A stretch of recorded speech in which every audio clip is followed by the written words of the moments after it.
Welcome everyone and good evening. Thank you so much for joining this special pre-Shavuot shiur. I'm going to hand over as soon as possible to Rabbi Bernstein, but just want to first of all welcome Rabbi Immanuel Bernstein to the shul via Zoom and say how delighted we are and honoured we are that you're joining us. Rabbi Bernstein was born and raised in London and studied for a number of years in Yeshiva Sateres Yisrael in Yerushalayim, receiving smicha from Rabbi Chaim Valkin in 2001. He's a distinguished author of both Hebrew and English books, publishing many works on Chumash, Gemara, and Tefillah. And we have your Sforim in our shul. In fact, some of your Sforim are here on my bookshelves. So on a personal note, thank you so much for the very beautiful Torah that we all learn from you. Most of the time through the written word, but really excited and looking forward to being able to learn from you from the spoken word today. Rabbi Bernstein is a well-known Maggid Shir and teacher of Torah in Yerushalayim, lecturing in many topics across the Torah world, both in the yeshivas and in the SEMs. And my own daughter, who was in Eretz Yisrael last year, has benefited from your Torah also, Rabbi Bernstein. So thank you so much for joining us. I'll also use this as a chance to both thank you and plug our Shavuos learning book. We have put together a Shavuos learning booklet. I would call it a booklet, except it's about 80 pages long, of resources for people to learn over Shavuos. This includes 12 different topics at a range designed to cater for a range of levels. So some of the topics are in English, some of them in Hebrew with translation, some of them in Hebrew without translations. We will be sending that out from the shul tomorrow, and we'd really encourage everyone to take a look at it and print the relevant sections. But amongst a number of other international Talmidei Chachamim, who with enormous kindness and generosity have given us access to their material to produce this booklet, in particular Rabbi Bernstein has really stood out. He's shared with us a vast amount of his printed Torah and allowed us to adapt it for the format of the booklet. And we really thank you for that. And besides the Torah that you'll teach us here this evening, our Kehillah as a whole will learn a lot from you over Shavuos through the Torah that you've allowed us to use in the booklet. So thank you very, very much for that too. Just a brief word about the format of the evening. Rabbi Bernstein is going to share two separate Torah topics with us. The first one will be Torah and Flora, the minhag of greenery and flowers on Shavuos. And the second will be the case for receiving the Torah, Moshe's debate with the angels. After which there will be time for questions, hopefully, if the timing allows. So for now, I've put everyone on mute, other than Rabbi Bernstein, who I will unmute now. And at the end, there will be time for questions when we'll allow people the option of unmuting themselves. So without further ado, Rabbi Bernstein, thank you so much, and looking forward to hearing you. Good evening from Yerushalayim. Thank you so much, Rabbi Zobin, for those words of introduction. I'm happy that we're meeting, if not ponim biponim, at least ponim el ponim. And hopefully we'll close the gap in Mitzvah Hashem before too long. It's a really very special pleasure for me to be giving this shiur to Nei Yisrael. Nei Yisrael is a kehillah that's very close to my heart. I remember it from when I was yet young, although the kehillah is not that old, which is fine because neither am I. And I have to say that although I've never been more restricted travel-wise, it was never easier for me to get to Nair than it was this evening. I'm sure a lot of people are feeling the duality of this situation. But in any event, to the business at hand, to get together over Divrei Torah, there is no better reason or exalted venture. And the first topic, if we can begin, it's the whole issue of the minhag of greenery and flowers on Shavuos. I would say that Shavuos has many minhagim. The truth is that every Yom Tov has minhagim. They stand out more on Shavuos because Shavuos has less mitzvahs in that way. It doesn't have sukkah or lulav and esrog or matzahs, etc. And therefore much investigation goes into the minhagim. They kind of come to the fore a little bit. And of course, one of the time-honored and much-loved minhagim is the whole issue of greenery and flowers. It's become like a very integral part of the Yom Tov. And if you'll pardon the expression, but I think it's the most correct way to say it, there are possible to identify three branches of this minhag. And I'd like to take a look at them one by one, Naneh al Rishon Rishon, because there's a certain amount of attention that's deserved by each of them.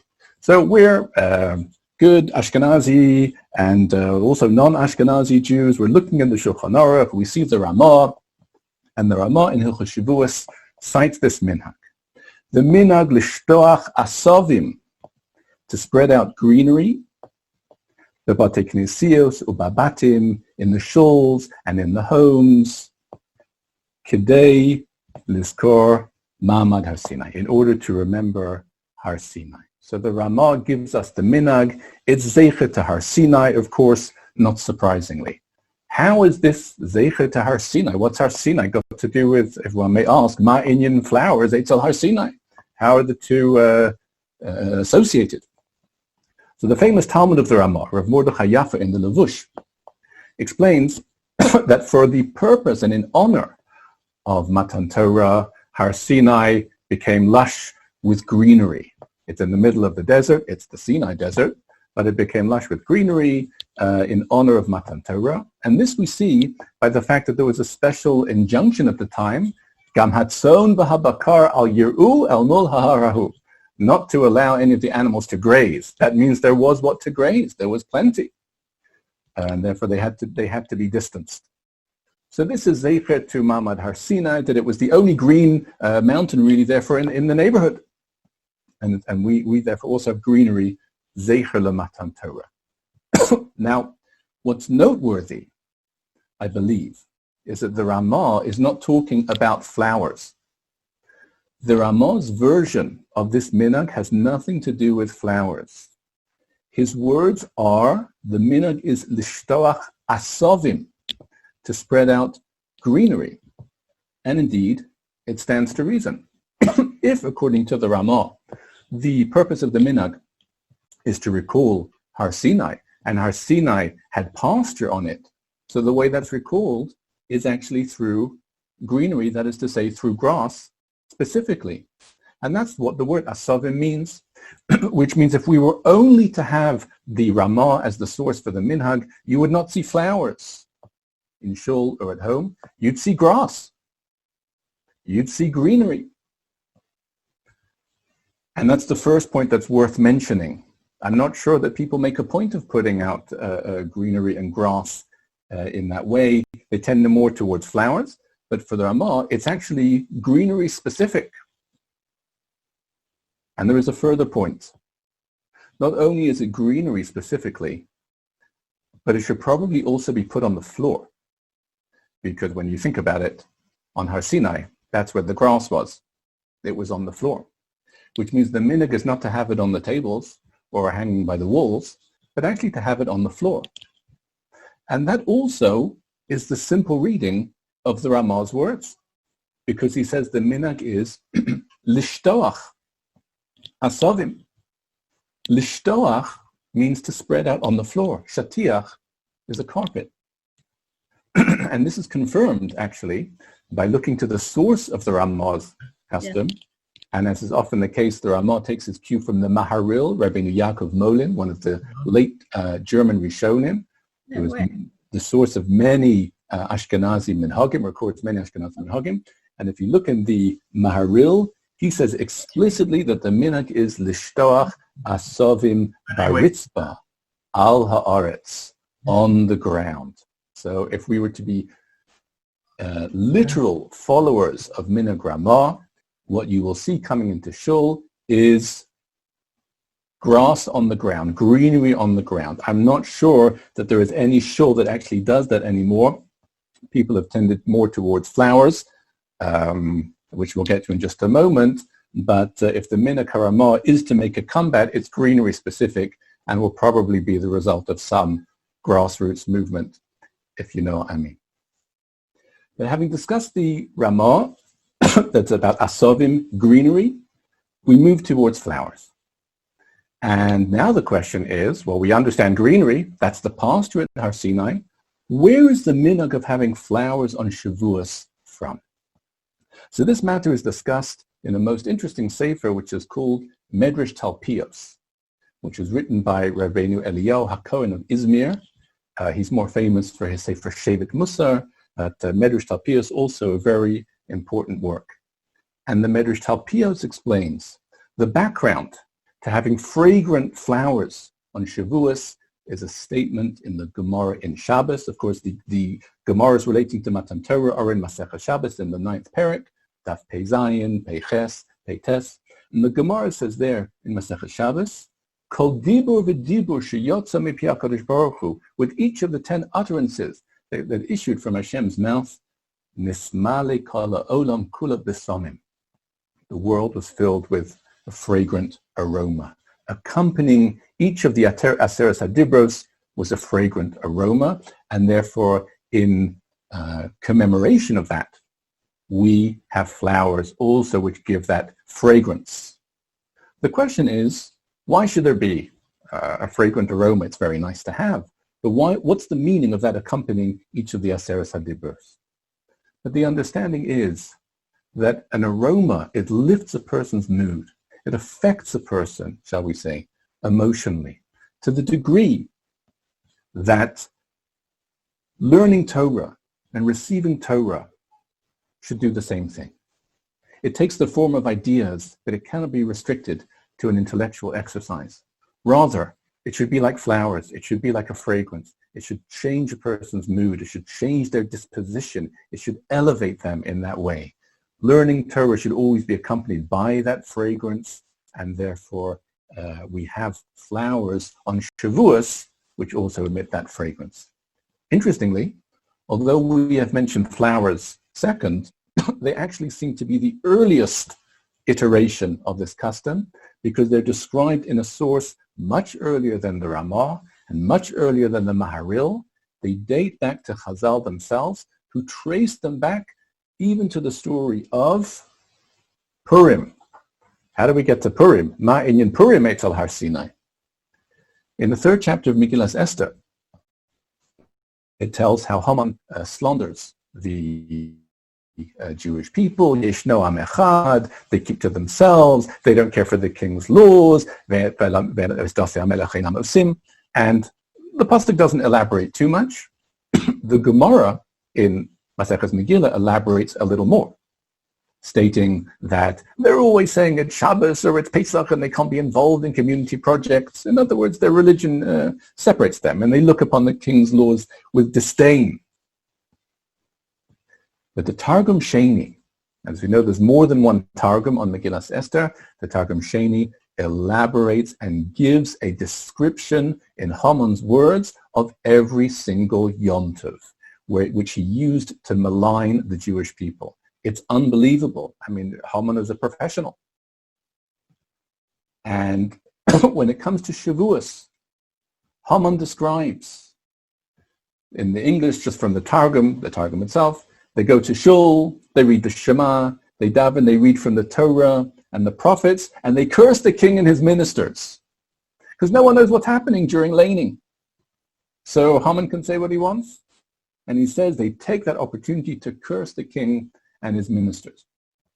I believe, by the way, parenthetically, I haven't looked into it, this may well be the source of the minhag to offer a prayer on behalf of the government, on behalf of the monarchy, specifically straight after laning on Shabbos morning. It's based on the Mishnah in Pirkei Avos.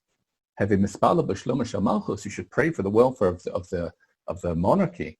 But nowhere does the Mishnah say that that's a communal obligation, nor when or where it should take place. But the minhag is that it happens straight after shul. I wonder if this is, in a sense, a reaction. No one should say what Haman says, that when they read from the Torah and the prophets, they curse the king and his ministers. We have to take the time to bless them and offer a prayer for them. At any rate, Haman continues. They ascend to the roof of their synagogues and they spread out flowers. Very interesting. This is Shavuos. Now, once again, what Haman is describing are things that one could see. His interpretation, of course, is entirely his own, because he says they gather up the flowers and they say, just as we are gathering up these flowers, so too may the Gentiles be gathered up from our midst. Okay, that's good old-fashioned malediction on Haman's part. But he is describing what anyone could see. and this is Haman. This is during the first Golus, before even the second Beis Hamikdash. There was already a minhag of having flowers on Shavuot. So that is really, really back to antiquity, well worth knowing the source, roots, may I say, of that aspect of the minhag. So far, therefore, we have greenery from the Ramah, we have flowers from the Targum Sheni, and that brings us to the third version, shall we say, of this minhag, and that is trees. And this, once again, this I've never seen, but the Magen Avraham, in his comments to Shulchan Aruch, to Hilchos Shavuot, says the minhag is to put trees. I mean, that takes quite some doing. But you bring trees and put them in shul. Vasepis trees, where does that come from? Says the Magen Avraham, it's based on a Mishnah. The Mishnah says in Maseches Rosh Hashanah that the world is judged at 4 times during the year, and some of them, of course, are well known to us. And when it comes to Shavuos, the Mishnah says, Uva'atzeres, which is the Mishnah's way of referring to Shavuos, Nidonim al peres ha'ilam, we're judged over the fruit of trees. Therefore, says Magen Avraham, since Shavuos is a time where we're judged for the fruit of trees, so they bring trees into shul in order to remind people of that they should daven, that there should be a good year for the trees. It's a big chiddush. And it's very interesting that there is no parallel, I do not believe, in any of the other Yomim Tovim. On Pesach, we're judged for the harvest of the year, but no one brings grain, or even kosher Pesach grain, into shul, and so on and so forth. So it's very interesting that Shavuos, with its association with trees, that's the minhag, says the Magen Avraham. Now, I've never seen trees in a shul on Shavuos. And part of the reason is because this minhag was opposed very staunchly by the Vilna Gaon. And the reason why the Vilna Gaon objected to it is because he felt that trees, certainly in a place of worship, at a festival season, have such a non-Jewish association that it has effectively become under the rubric of Chukas Hagoy. It is now considered to be a non-Jewish practice to have trees in shul on Shavuos. Now that's actually a chiddush, because from a certain point of view, we were there first. We got there first. And moreover, we do not have trees in shul for any non-Jewish reasons. We have them for our own reasons. Still, says the Vilna Gaon, once it became such a non-Jewish practice, it can take over, so to speak, and become Chukas Hagoy.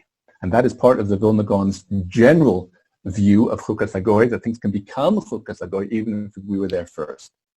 It is true that there were certain Gedolim in Poland and associated areas who, if I may say, went out on a limb and defended the minhag of having trees, the Marsham and others, for the reasons that we said, because we're not doing it to copy the Gentiles. We were there first. There's no reason not to have it. And in their shuls, they would yet persist in having trees on Shavuos. But either way, the influence of the Vilna Gaon, of course, is vast, and it's very hard to find a shul with trees in it nowadays. And I think whoever's in charge of cleaning the shul probably is perfectly okay with that. So it turns out that we have seen 3 variations of this very beautiful minhag, each one for their own reasons and their own background. You have the grass of the Ramah, Zeichel Matan Torah. You have the flowers of the Medrash Talpios, also Zeichel Matan Torah, Zeichel Aseres Hadibros, and then you have trees for the Magen Avraham, because Shavuos is a time of din for the trees. I would like to come back, actually, just to the question of greenery, and maybe conclude this part of our discussion, although we'll segue into the next part, as we'll see, by referring to a wonderful understanding of the minhag of having greenery in shul on Shavuos, and that comes from one of the great of the 1800s, the Maharam Banet, Rabbi Mordechai Banet. And he explains that the source of this idea of having, again, greenery in Shul and Shavuos, it relates to a Gemara around the time of the birth of Moshe Rabbeinu. The pasuk says, as we know, the Torah tells us in Parshas Shemos, that Yocheved, his mother, she couldn't keep him longer than the time that she could. She put him batosin basuf alayah, she put him by the rushes, she put him by the reeds. And there he is at the mercy of the water. Now the Nile was not kind, and the water was quite turbulent, and this little box that Moshe Rabbeinu was in, this baby, was in danger of capsizing. And at that point, says the Gemara, and this is in Masechet Sota and Daf Yud Beis Amud Beis, at that point the Malachi Asharis intervened. Amru Malachi Asharis lefnei HaKadosh Baruch Hu, Ribono Shel Olam, they said to Hashem, shall it be that the one who's destined to receive the Torah from Har Sinai on this day should have a mishap on this day? What is the meaning of referring to this day? Says, as the Gemara elaborates, Moshe was born on the 7th of Adar, and his mother hid him for 3 months. That means the end of 3 months, counting beginning with the 7th of Adar, takes you to the 6th of Sivan. That's Shavuos. And it's the 6th of Sivan or the 7th of Sivan whenever the Torah was given. That means Moshe was put into the Nile, Asuf, Asfas Hayaor, to the day, 80 years before Matan Torah. That's when Batya found him, on Shavuos. That's what the Gemara says. Says Maharam Banet.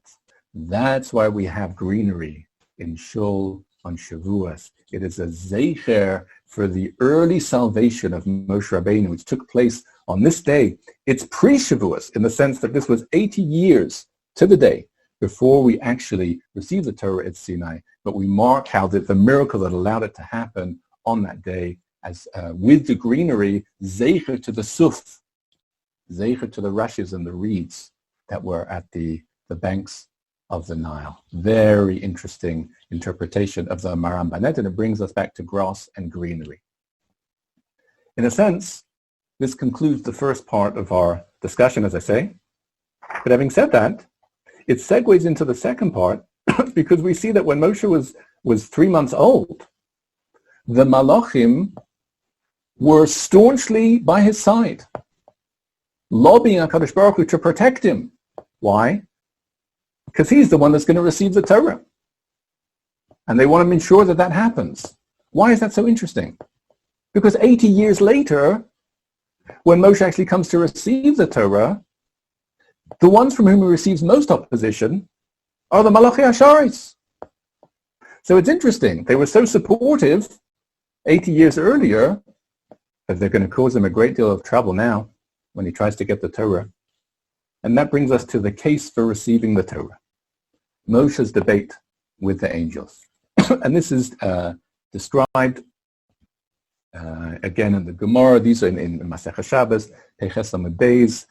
We thought that there was a tzad that we would do screen sharing and have the sources available. Perhaps that could be... I'm going to try and put that up in a minute. Oh, wonderful. Okay, I will proceed in the meanwhile. Rest assured, I'm a rabbi. You can trust me.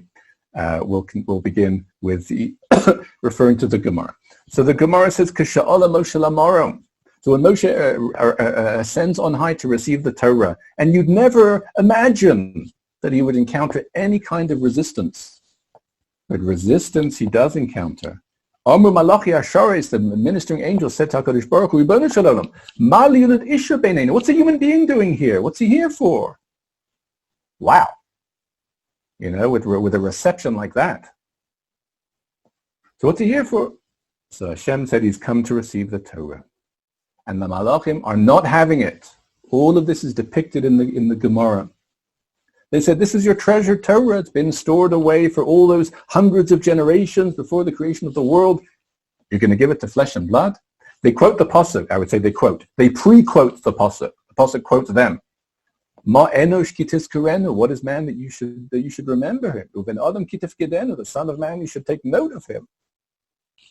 And the next pasuk says, Hashem Adonenu ma'adir shimcha b'chol haaretz. Your name is mighty throughout the world.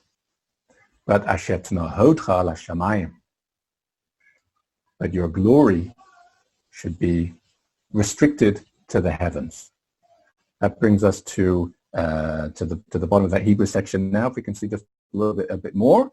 We're in a state of suspense here. What does Moshe have to say to that? So, Moshe Hashem says to Moshe, Hachzeh lehem tshuva. Give him a tshuva. Zog him a tshuva. Amar lefanav, Moshe says, Ribono shel olam, misyari ani. I'm afraid. I don't argue with them. I don't want to start up with them. Shema yisrafuni behevel shebepiyim. Perhaps they'll burn me to a crisp with their fiery breath. Marlo Hashem says, Echod b'kisei kavodi. Don't worry. Hold on to my throne of glory, v'chazor lehem tshuva, and give them an answer. Okay, and the quotes a pasuk in Eov, and let's move down 2 lines. Amar lefanav. So here is Moshe beginning to make the case for receiving the Torah. Ribono shel olam.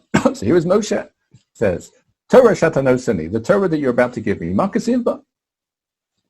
What does it say? He starts to read Aseret HaDibros. Anochi Hashem Elokecha, Asher Etzisicha me'eretz Mitzrayim. That's the first mitzvah. The first of Aseret HaDibros. I am Hashem, your God, who took you out of Mitzrayim. Amar lahem, Moshe turns to the angels and says, you don't mind me asking, LeMitzrayim eradatem? Did you ever go down to Mitzrayim? LeParish tabadatem? Were you subjugated to Par? Torah lama teilachem. So what do you want with the Torah? It's not relevant to you. He keeps going. Shuv makasivba. What else does it say? Let's keep going. Lo yeh lecha Elohim acherim. You should have no false idols, no false deities. Ben hagoyim atem shvuyim. Do you live amongst goyim, amongst the Gentile pagan nations? Shovim avodah zarah? No. Okay, let's scroll down.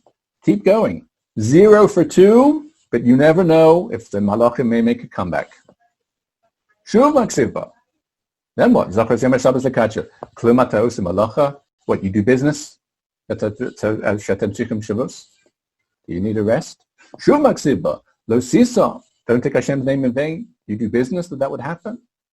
And then he keeps going. Kabedus avicha. Do you have parents? Lo tirtzach, lo tinnaf, lo tinnov. No murder, no adultery. Are those things relevant to you? Kina yesh benechem? Are you jealous of each other? Yitzhahara yesh benechem? He didn't even ask if it's possible for one angel to kill another. I don't even know what the logistics are. But he said it would never even come to that. So it's not a good show for the malachim, and they concede defeat. Miyad hodul HaKadosh Baruch Hu. They submitted and agreed to Hashem that he can give the Torah to Moshe. Shenemar, because if you follow, this is all from Tehillim Perik Ches. Initially, after Hashem Adonenu Ma'adir Shimcha, it concluded Tnahodcha L'Shamayim. Keep your glory at the heavens. And in the end of the chapter, it just says Ma'adir Shimcha B'chol Haaretz. How great is how mighty is your name throughout the land. And it retracts. It no longer says Tnahodcha L'Shamayim. They agreed that Hashem's glory can be given to earth. I think this Gemara is quite well known. It's certainly well known by children, and it's certainly very well understood by children. We need to be very suspicious of statements in Gemara that are understood by children and completely baffling to grown-ups, because it cannot reach a stage where it doesn't make any sense at all. I mean to say, I don't even know what the right way to say it is. It literally sounds like the Malachim, they're prepared to fight tooth and nail that Moshe should not receive the Torah because they wish to receive the Torah. It looks like they haven't even bothered to open up and see what's inside. Their first shiur in Torah was given by Moshe, and it was an appalling defeat. The terrible result, 0 for 10. You have to wonder what all the fuss was about. It's a good thing Moshe opened it up and read it to them. And what is the meaning of all of this? And this question is discussed by many Mefarshim, and an approach which is adopted by classic Rishonim, the Radvaz, the Mabit, the Shtalo HaKodesh, and others, is that what the Torah that the Malachim are talking about, the Torah that the Malachim demand stay with them, and the reason why they demand that it stays with them is because the Torah is more than mitzvahs. Mitzvahs, the 613 mitzvahs, represent one way to read the Torah. But there are other understandings of what the Torah is. There are higher levels, more elevated and esoteric and spiritual levels of what the wisdom of the Torah represents beyond the practical mitzvahs. The Ramban famously says in his introduction to his commentary on the Torah, the entire Torah is a series of names of HaKadosh Baruch Hu. And what that represents is a way of communicating Hashem's wisdom in every sphere, for every sphere of creation, including the angels. We're not yet the concretized practical mitzvahs. This is a much more abstract and spiritual way of learning. And interestingly, we refer quite regularly to this aspect of Torah. For us, we learn Torah as its mitzvahs. But in the morning, we do ask in Birchas HaTorah that we should be Anachnu v'tze'etzo'enu v'tze'etzo'ei amcha b'Yisrael kulanu yodei shemecha. That we should know your name. What's that got to do with Birchas HaTorah? Says the Vilna Gaon, because the Torah is Hashem's names. We give reference to that idea that one day we should be zochet to that way of understanding Torah also. In fact, the source in the Gemara, the source in the Chumash for Birchas HaTorah, which is provided by the Gemara, is the pasuk, Ki Shem Hashem Ekra Havu Godel Elokeinu. So says the Gemara in Brachos, Daf Kaf Aleph, Amud Aleph. When I call out Hashem's name, ascribe greatness to Hashem. Ki Shem Hashem Ekra, says the Maharsha, refers to learning Torah. Because when you learn Torah, you're calling out Hashem's name. Not in that form, but in essence, that's what it is. And therefore, says the Radvaz, if you want to know what it was that the Malachim objected to, it was the notion that Moshe would be taking the Torah because they also have a way of relating to the Torah, not in its practical mitzvahs, but in its higher form. So we begin to understand the Malachim's position a little better. And yet, it's still mystifying, for a simple reason. It sounds like what Moshe wants to take and the angels wish to keep are two separate things. And they're not contradictory to each other. As if to say, what the angels wish to keep for themselves is not the practical mitzvahs, but rather the elevated names of Hashem way of learning Torah. That's what they want, the Torah as names of Hashem, if we could put it that way. And what is Moshe looking to receive? The Torah as 613 mitzvahs. So never the twain shall meet. There's room for both. As the Gemara would say, Efshel L'kayim Shneim, you can fulfill both of them. So it's still difficult to understand why they object to Moshe receiving the Torah, given that the aspect that he wishes to receive is not related to them, and they can keep the one that is relevant to them. So we go further.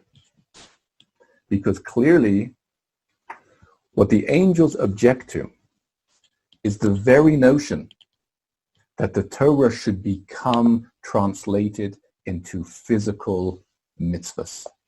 For them, that is a step down. It's an indignity for the Torah.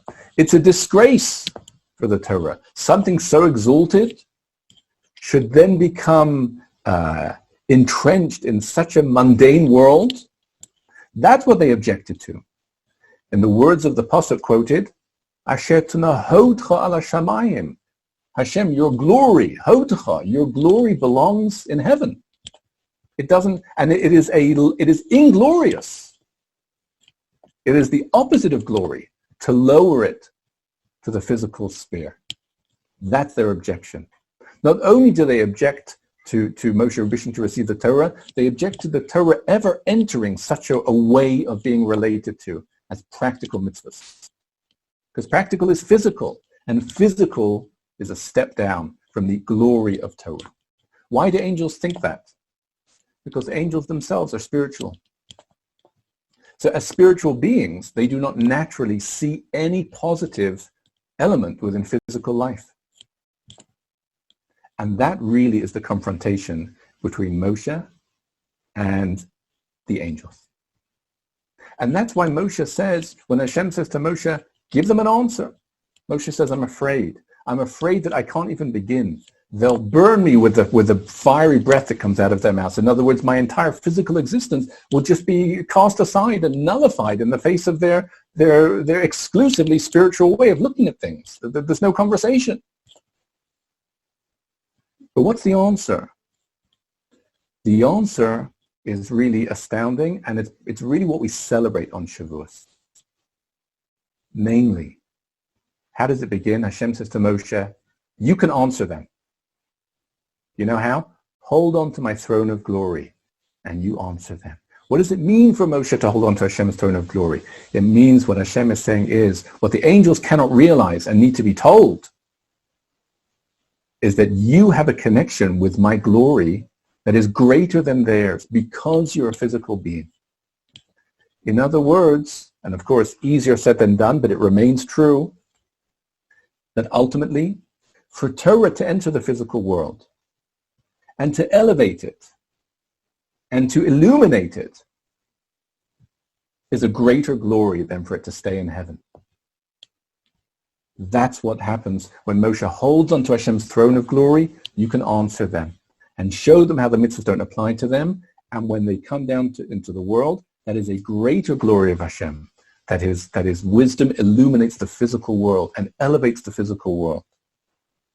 And that's what we celebrate on Shavuot. You know, there is a famous statement in the Gemara. There's a well-known machlokas as to how to celebrate Shavuot. It begins with two seemingly conflicting psukim.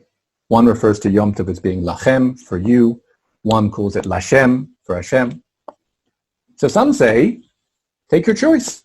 Spend the whole day in spiritual pursuits or the whole day in physical pursuits. Others say, find a blend. Chetzio lashem, v'chetzio lachem.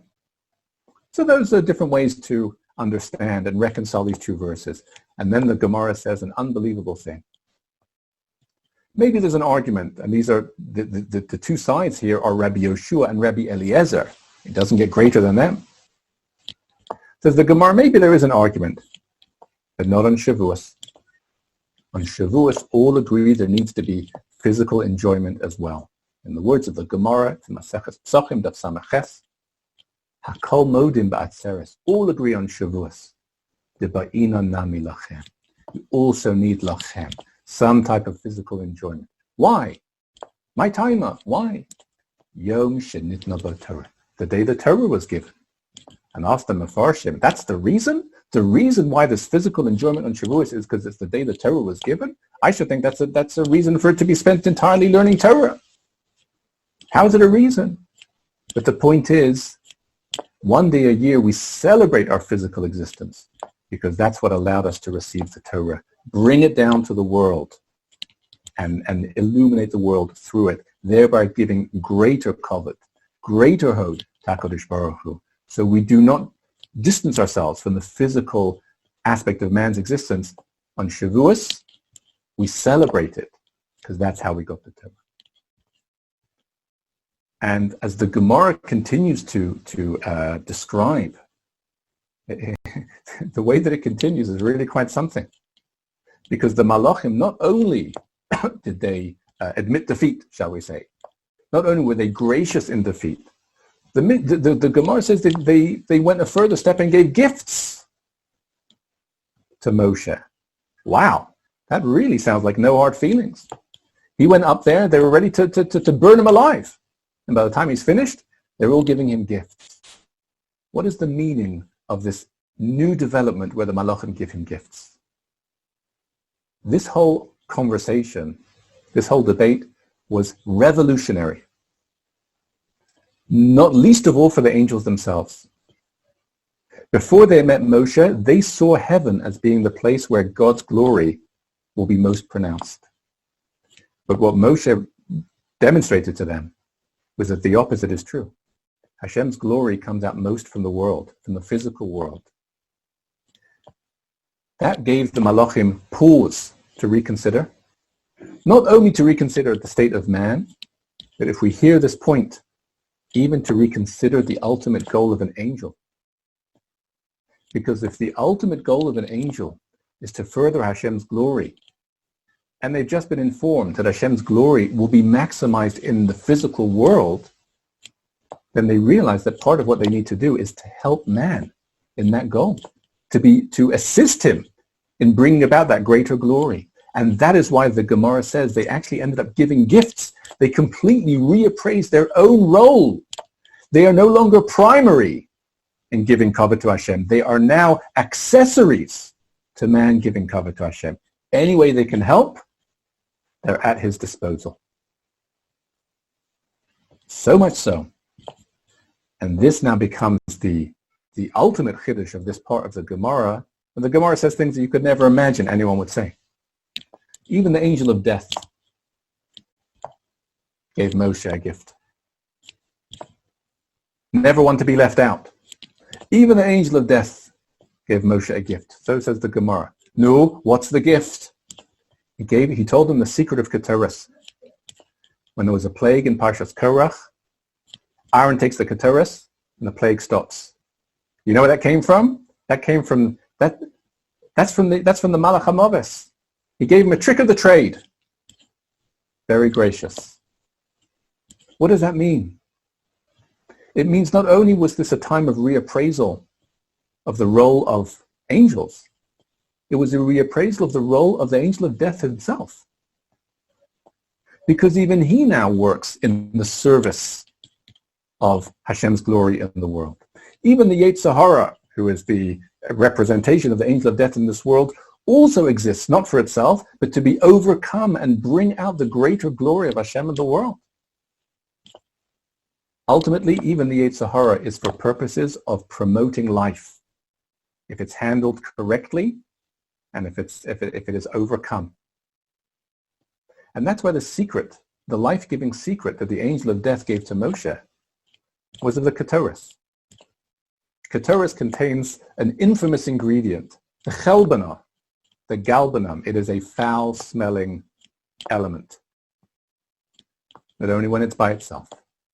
But if you mix it in with the other elements and you bring it as a korban, it actually, not only is it mitigated and mollified, it actually enhances the other 10 ingredients. And that's really what the Yetzer Hara is. By himself, self-serving, it's a foul-smelling thing.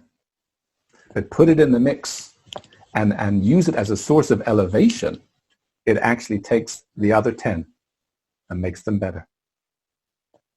And therefore, as strange as it sounds, Shavuos, one day a year, we can't do this every day, but it is a celebration of physical life. And it's even a celebration of the existence of the Yetzer Hara. And that explains to us a very curious thing. There is a rule of korbanos that is broken every Shavuos. As a rule, no chametz can be brought in the Beis HaMikdash as a korban. And the rule is broken every year on Shavuos. The shtei alechem, chametz te'afena. It's got to be chametz. Why do we distance chametz from the Beis HaMikdash throughout the year? Because chametz represents the Yetzer Hara. The Yetzer Hara is referred to as se'or shebe'isa, the yeast in the dough. It's yeast in the dough because, like yeast, it inflates something to look much more impressive than it really is, using only air, hot air, typically. And the same is true of the Yetzer Hara. It's a distortion, and that's where most wrongdoings come from. And therefore, throughout the year, we distance it from the Beis HaMikdash. It has no place there. And one day a year, we bring it in. Because one day a year, we are celebrating not only physical existence, but even the yeast in the dough. even the distortion of the Yetzer Hara has a role, and it's part of bringing out Hashem's glory in a way that is entrusted to the Jewish people by receiving the Torah on Moshe's part on this day all those years ago. So this is I believe, a very profound connection and understanding of that rather mystifying exchange between Moshe and the angels. And from receiving Torah, generally, we move to Limud Torah. When we talk about receiving the Torah, it's always twofold. Broadly, it's the entire program of Torah and mitzvahs. But of course, learning Torah, the jewel in the crown, comes into its own, certainly on Shavuot, and also throughout the year. And that's why there's a time-honored practice. People spend more time learning. Some people learn through the night. That's a widespread custom. And that really is the engine room, so to speak, of the Torah that we've received. And I just wish to conclude by sharing with you a feeling that I have about Shavuos this year. It's such a strange time. People are home, shuls are empty. Here in Eretz Yisrael, Baruch Hashem, they're cautiously beginning to fill up again, and no one knows if that's happening too fast. And people will be home for Shavuos.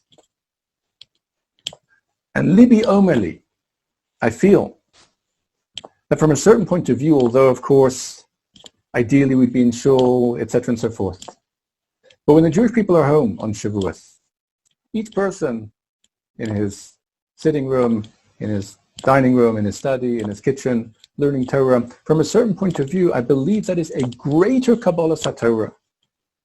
And the reason why I say that is because when we receive the Torah, and of course the mountain was suspended over our heads in the way that we describe it in that way, the Gemara depicts it, it was in order to impress upon the Jewish people that learning Torah is for all times.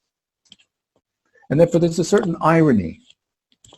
Because sometimes when conditions are not so conducive to learning Torah, and people persevere, and people are determined, and people make their decisions, and people carve out their programs, and people give it the time and focus that they can, from a certain point of view, under lesser conditions, there is a greater Kabbalah HaTorah, because even there, not just in shul, even in your home, and you prefer to be in shul, but if you're home and you say, well, here I am, and the Torah is here with me. That means the Torah reaches not only into shul, but it reaches into every home on Shavuos. And I would like to conclude really with those words of bracha. We look forward to returning to shul as soon as possible. But for the time that people are in their homes, I would almost say take advantage of that time, because there's a certain beauty to the Kabbalah HaTorah that takes place in a Jewish home, and people are unable to leave, and they're unable to go to shul. And what they're saying is, wherever we are, under whatever conditions, the Torah is here with us. That is the greatest glory for HaKadosh Baruch Hu. I want to wish you all a wonderful Yom Tov. Wherever you are, you should all be united together, and we should all be united together as soon as can be. And the meanwhile, the Kehillah should go from strength to strength under the guidance of your wonderful Rav. And we should only have B'suras Tovas, B'karov, Yeshua and Hamas. Good Yom Tov.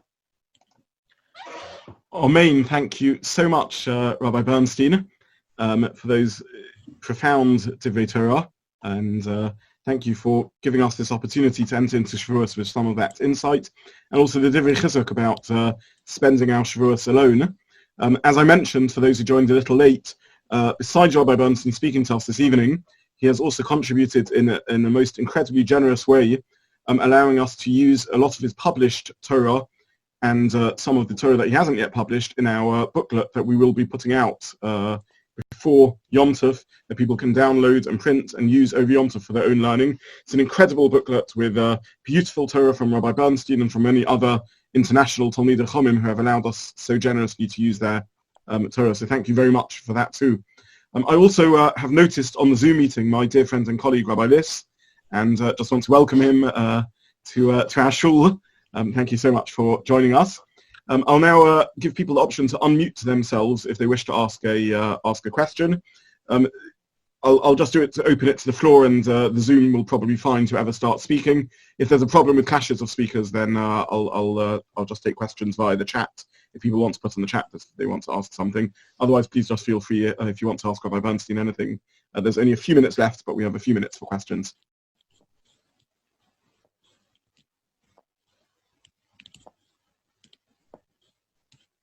Stunned is fine.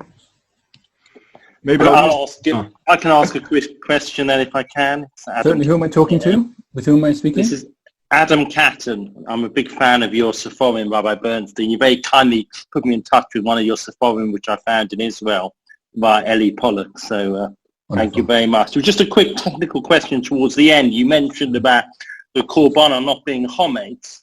Yes. So how do we understand the Korban Todah, which obviously has Chometz within it in the context of Korban not normally being from Chometz? Yes, that's true. The Korban Todah, in a sense, it's the other exception, I would say, and for according to some, for similar reasons. But it doesn't actually come as close to being a Korban as the Shtei Alechem. And the Shtei Alechem are themselves the epicenter of the Korban. In the Korban Todah, they are an accompaniment to the Korban. It's a slightly different emphasis, and therefore that close to being the primary element of the Korban, you only find Chometz on the Shtei Alechem.